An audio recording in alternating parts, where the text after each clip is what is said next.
We thank God for today. I want to welcome everyone here for today's session. I also want to welcome our viewers who are watching us at this time. I believe we will all be blessed by the end of today's session. My name is Professor Cletus Chukwu. I'm the director of this ministry, Mercy Vessel Ministry. Welcome. Would you be free from your passion and pride? There's power in the blood, power in the blood. Come forward, cleansing to Calvary's side. There's wonderful power in the blood. There is power, power, wonder-working power in the blood.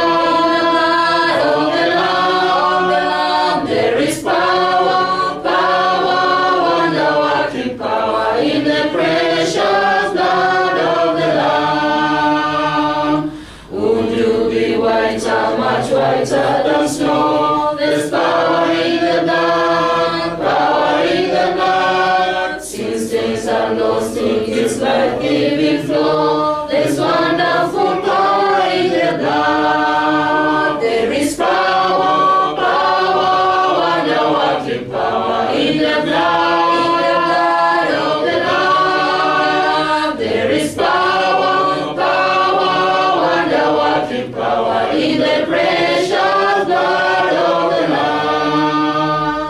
Would you do service for Jesus your King? There's power in the blood, power in the blood. Would you live daily His praises to sing? There's wonderful power in the blood. There is power, power, wonder-working power in the blood.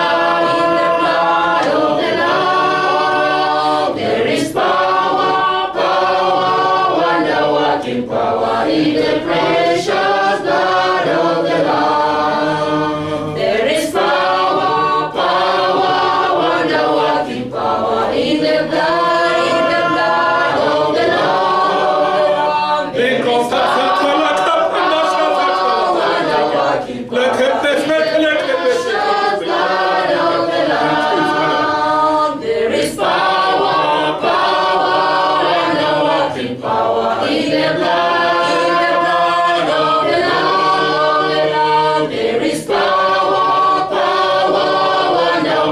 Power in the precious blood of the Lamb.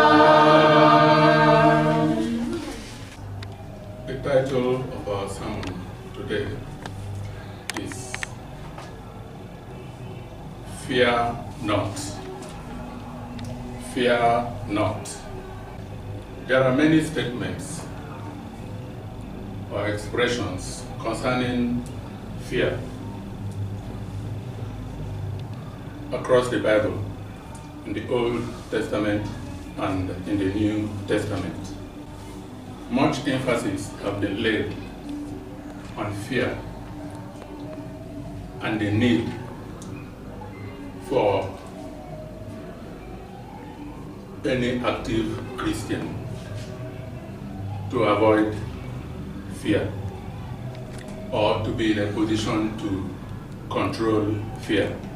In other words, fear plays an adverse role, a negative role in our Christian life. And that is why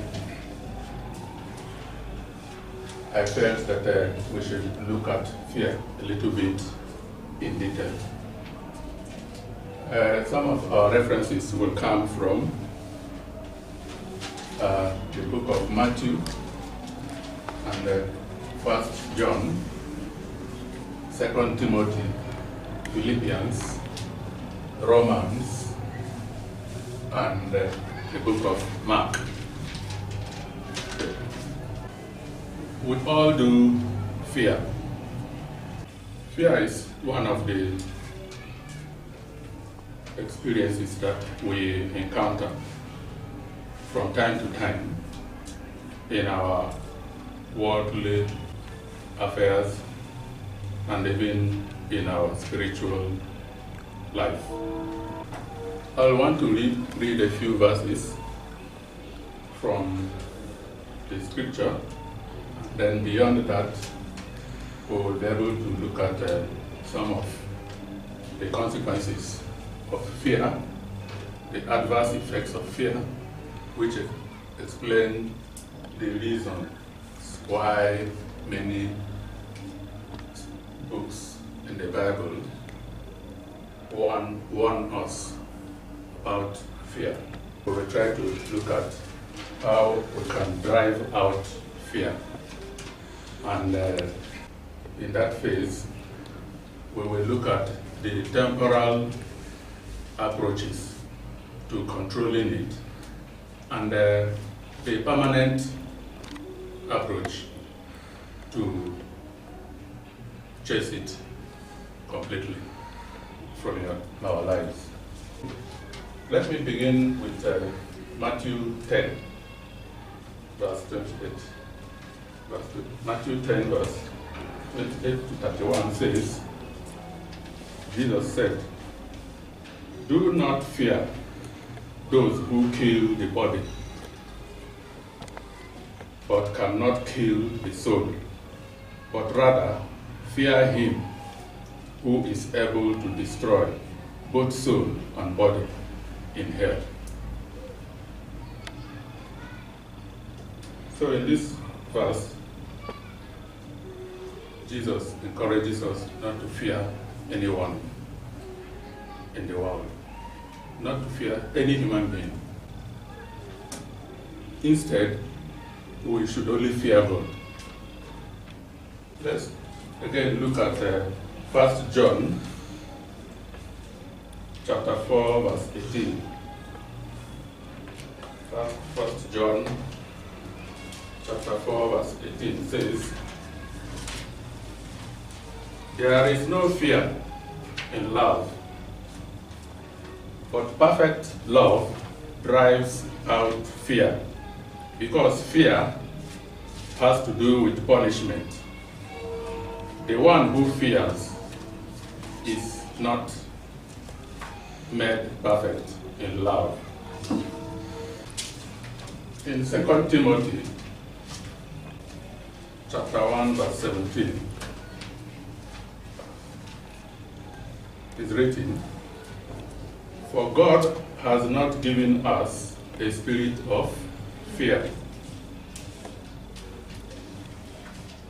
but of power and of love and of a sound mind." We'll come back to this. Yeah. In Philippians chapter 4, verse 6 to 7, Apostle Paul wrote, "Do not be anxious about nothing, but in everything or situation, by prayer and petition, with thanksgiving, present your request to God. And the peace of God, which transcends all understanding, will guide your hearts and your minds in Christ Jesus." That is Philippians verse 4, 6 to 7. Then in Romans chapter 8, verse 38 to 39, Apostle Paul also wrote, "And I am convinced that nothing can ever separate us from God's love," that is, from the love of God. "Neither death nor life, neither angels nor demons, neither fear for today, nor our worries about tomorrow. Not even the power of hell can separate us from God's love. And lastly, these are not the only references concerning fear. There are many. In Mark chapter 4, verse 39 to 40, that is where Jesus, that is where he rebuked the sea and the wind when he said, "Peace, be still." But beyond that, he said to the disciples, "Why are you so afraid? Why are you so afraid?" In other words, why were they frightened? Why were they fearful? This means that there was no need for the apostles to be afraid. In Romans, you see that Apostle Paul mentioned clearly, neither fear for today nor our worries of tomorrow. That nothing, not even fear, should be able to separate us from the love of God.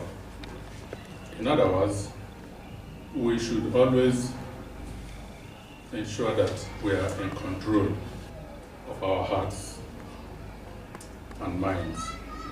And this has to do with belief and faith.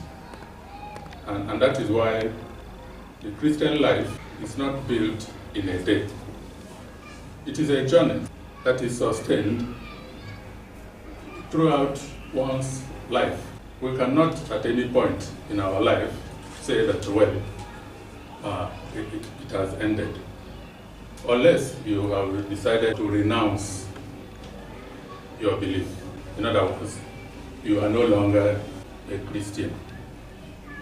As long as you believe that you're a Christian, the striving is to continue to build and become stronger in your Christian life is continuous throughout life. In 2 Timothy, we notice that God has not given us a spirit of fear, but of power and of love and of a sound mind. The spirit of fear is not from God. Now, most importantly here is the spirit of love. But this spirit of love requires that we walk on it. It does not simply reign in our minds, but we must work towards it. The spirit of love is the spirit of God. God is love. In 1 John, in chapter 4, verse 18, there is no fear in love. If you are a Christian, your nature should be leaving your mind open and to love all. When you love all, irrespective of the various differences that we see in the world, then there will be no room for fear. It is not easy to love all. Whoever has become capable of loving all, that capability is from God. It is the Spirit of God. And the Spirit of God, is it possible for it to be fearful? In other words, no matter what is happening in one's world, the person does not affect that love the person has for all. And when that spirit is there, it is because it is from God, it controls situation and can alter situations. Perfect love drives out fear. I will still have to emphasize this. Okay. Let me now come to why fear should be avoided. As Christians, we should know that fear has bad consequences on our physical and our psychological, that is our mental, and as well as our spiritual well-being, that is now our soul. So it has very bad consequences. Fear is something spiritual. When it invades and when we give room for it in our mind and consciousness, if you had strength, you can become weak. I mean physical strength. Your physical stamina seems to melt away just because of fear. Maybe you are physically strong, but the moment the other person pulled out a gun, are you following? You now felt that you are not a match. When this affects the physical, weakens the body. And it normally happens very fast. When there is trembling, you notice that the fear has also caused confusion. Your mind is no longer stable. There will be loss of ability to reason well. And when there is loss of ability to reason well, your sense of judgment will become faulty, it will be affected. So there will be lack of coordination between word and action. When you begin to tremble, it causes one to become disfocused from one's belief in Christ. At that time, you are no longer able to remember that greater is He that is in you than he that is in the world. So because one has become disfocused, there's also a loss of faith. The little faith that Jesus said if we have, we can move mountains. If that little one is lost completely. So that's a spiritual effect, adverse spiritual effect. Then physically, it is when fear is sustained for a long time that it may cause, in many people, it can cause high blood pressure, and it can also cause hypertension. When fear is sustained, one lives in fear for a long time, for some years. It can also be for a short time. Very often, why people don't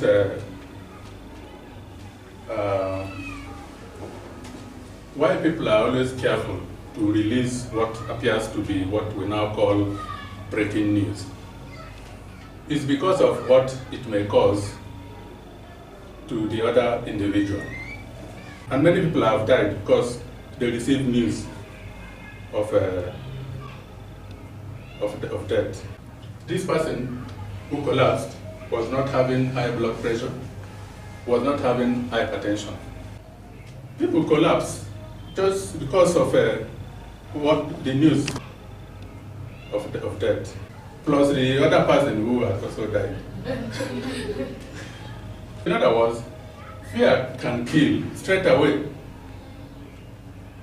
Apart from making us insensitive to the voice of God that wants to guide us in a situation. So fear, again, also breeds hatred and the desire to kill and destroy. How? You have stolen, and you seem to realize that so and so person has information and knows that you are the one who stole. Are you following? Yes. The fear now that in case he reveals, you begin to, you hate, not only just hate, you begin to plan, as you discuss with some other person who is not a Christian. So the person says there's one solution, and you say, how? It's to put him out of the way. Are you following? Many things are happening in society. Sometimes it's even in this boyfriend and girlfriend. We see young people die. Maybe the boy heard that there's another person who's chasing the girlfriend, and he interacts with these other friends of his. They tell him that they are very sure, and I say, what's the option? I think the best thing is to liquidate him. So that becomes killing and destroying. Just for fear. What is the fear here? Of your reputation or image before your friends. Just before the few people who know you. You are not known in the society. Yeah. Only few people know you, that's your friends. But just the fear of what they will say, instead of committing it to God or say, okay, let it be, then that means that she doesn't love me. Are you following? These other ones now will be saying, how can a man just sit and then and you do what in your life you never believe that you can kill. So fear now tells you that God kind of love towards all. It's not in you. It's not in your heart. If it's in your heart, that's why I said I will emphasize that. That is the power with which to drive out fear. Okay, these explanations here involve that one is lacking in divine kind of love.